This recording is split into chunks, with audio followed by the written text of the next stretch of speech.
ini kita lanjutkan kajian kitab Nasrul Ibad,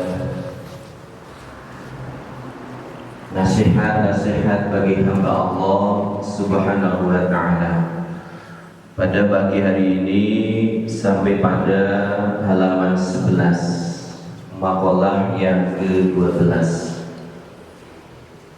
Bismillahirrahmanirrahim.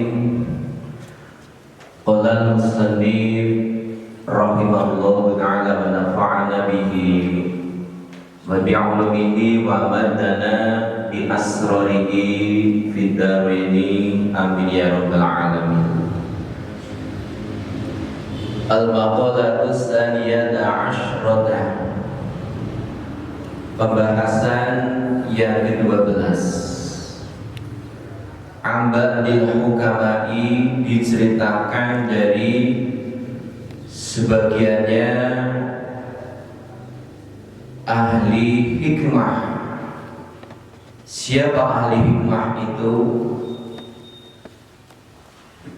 Ai adibail qulub, dokter-dokternya hati,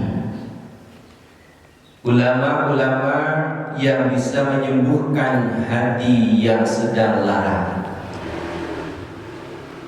Salah satu asya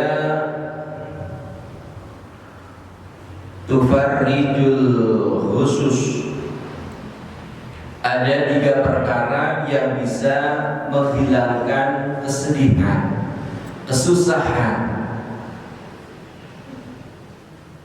Pertama adalah zikrullah ta'ala, pertama adalah zikir kepada Allah Subhanahu wa ta'ala. Kalau kita sedih, kalau kita sedang susah, ingatlah bahwasanya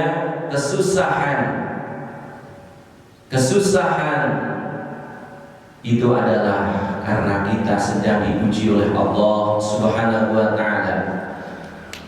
Mungkin kita sedih, susah karena sakit, mungkin karena ada dosa-dosa yang tidak bisa dihapuskan kecuali kita diberi sakit oleh Allah Subhanahu wa ta'ala. Mungkin orang tua kita sakit, kemudian kita merawatnya, kita sedih. Itu mungkin Allah Subhanahu wa ta'ala sedang menghapus dosa-dosa kita yang tidak bisa dihapus kecuali dengan berbakti kepada kedua orang tua kita. Mungkin kita diuji oleh Allah Subhanahu wa ta'ala dengan anak-anak yang tidak taat kepada kita. Kita perintahkan tidak mengikuti apa yang kita perintahkan. Mungkin itu adalah ujian dari Allah kepada kita supaya bersabar dan tidak berhenti-hentinya untuk senantiasa mengingatkan kepada anak kita. Dan mungkin ada dosa yang dulu yang sudah tidak kita ingat, yang mungkin hanya dengan ujian anak dosa itu dihapus oleh Allah Subhanahu wa ta'ala. Bi ayyi siyatin kanat ka ayyakula kasiran la ilaha illallah wa la haula wa la quwwata illa billah.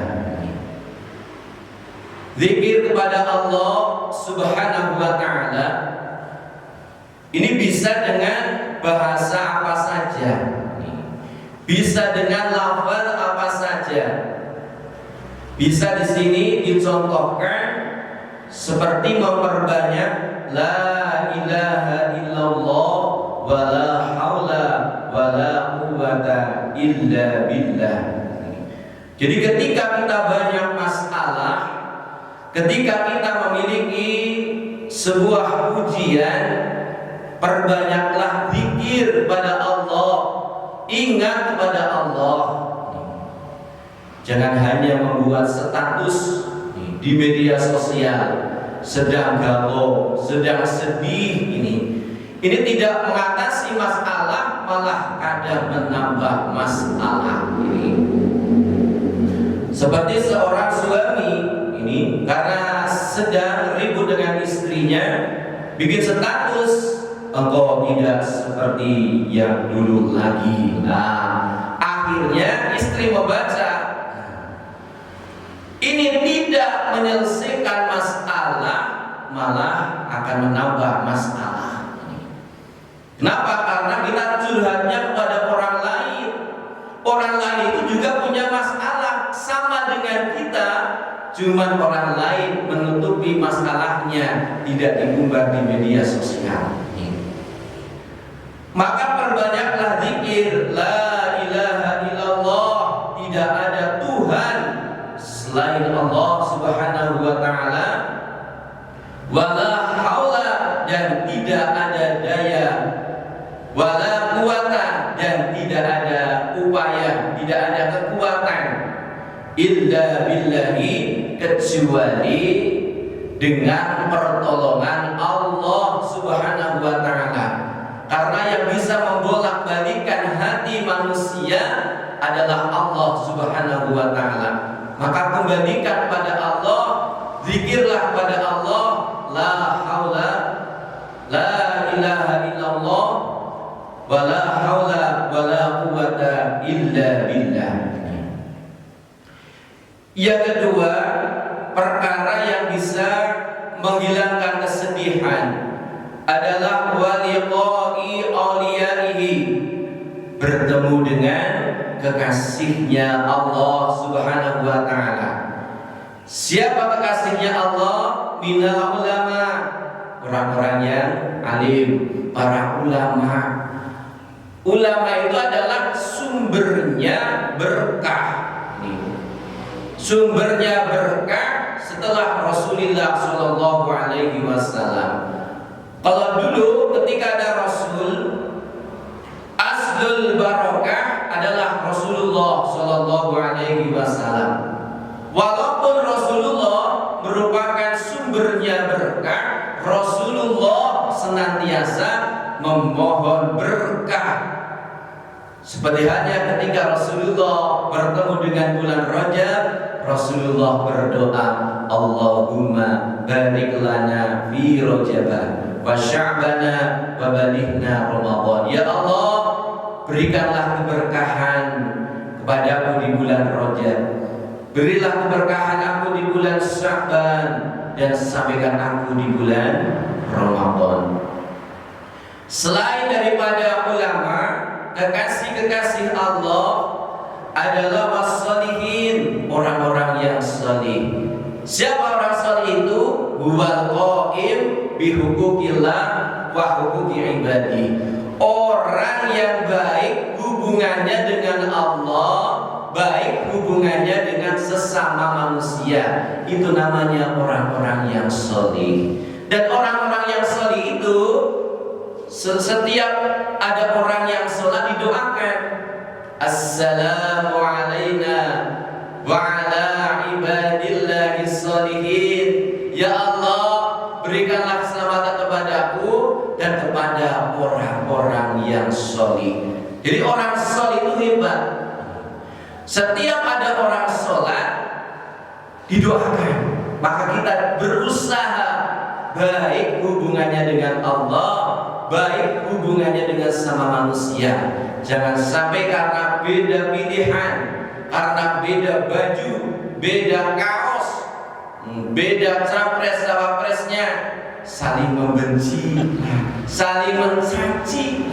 Kapan kita akan didoakan oleh orang yang sholat kalau kita masih saling caci mencaci? Nah itu. Idza ahbabta sholihin fa'lam anna fika khairan. Ketahuilah ketika engkau mencintai orang-orang yang sholih, maka ketahuilah bahwasanya dalam dirimu ada kebajikan. Jadi kalau kita mencintai orang-orang yang sholih, ini tanda dalam diri kita ada kebajikan. Kemudian yang ketiga, wakala perkara yang bisa menghilangkan kesedihan, kesusahan adalah mendengarkan orang-orang yang bijak. Ayyalladzi yadullu ala khairid dunya wal akhirah, yakni orang-orang yang menunjukkan kebajikan baik di dunia maupun di akhirat. Kesimpulannya, perkara yang bisa menghilangkan kesedihan pertama adalah zikir kepada Allah, mengucapkan la ilaha illallah wa la haula wa la quwwata illa billah. Yang kedua, bertemu dengan orang-orang yang baik, para kiai, para habaib, orang-orang yang soleh. Yang ketiga, mendengarkan untian-untian kata-kata yang indah dari para orang-orang yang bijak. Mudah-mudahan sedikit yang kami bacakan ada guna dan manfaatnya. Terima kasih atas perhatiannya. Mohon maaf atas segala khilafan. Wallahul muwaffiq ila aqwamit thoriq. Assalamualaikum warahmatullahi wabarakatuh. Sallallahu